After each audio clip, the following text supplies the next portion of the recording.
ఎంతో ప్రయాసపడి భారంతో కూడుకున్న ప్రాజెక్టుని చేపట్టి 3వ సంవత్సరం పరీక్షలు నిర్వహించడానికి మీరందరూ రాయడానికి సిద్ధంగా ఉన్నారు. ప్రపంచ మేధావి భారతరత్న డాక్టర్ బిఆర్ అంబేద్కర్ గారి రచన భారత రాజ్యాంగం గురించి ఈరోజు మనందరం ఈ కార్యక్రమంలో పార్టిసిపేషన్ చేయడం తమ్ముడు దేవరాజు గారికి ప్రత్యేకమైన అభినందనలు.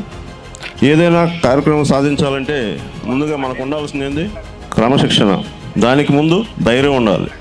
ఈ రోజున ఆ మహానుభావుడు రాజ్యాంగం రచించకపోతే మనం అందరం ఇలా ఉండేవాళ్ళమా? ఒకసారి మనల్ని మనం ప్రశ్నించుకుందాం.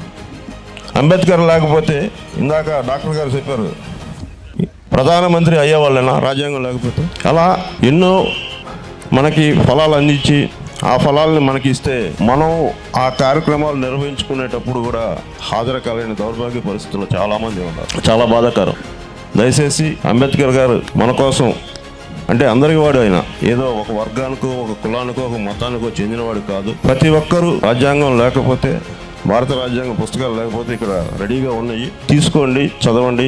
మన పిల్లలకు కూడా భవిష్యత్ అదే. మన జీవితాలకి కావాల్సింది ఆస్తులు కాదు, రాజ్యాంగం ఉండాలి. రాజ్యాంగం ఉంటే అందులో ఉన్న హక్కుల ప్రకారం మనం ఏదైనా మన సమస్యల్ని సాధించుకోవచ్చు అని చెప్పి ఇంతటి చక్కటి కార్యక్రమాన్ని ఏర్పాటు చేసిన అధ్యక్షుల వారికి, వారి సిబ్బంది అందరికీ ప్రత్యేక అభినందనలు, కృతజ్ఞతలు తెలుపుకుంటూ సెలవు తీసుకున్నాం. Thank you.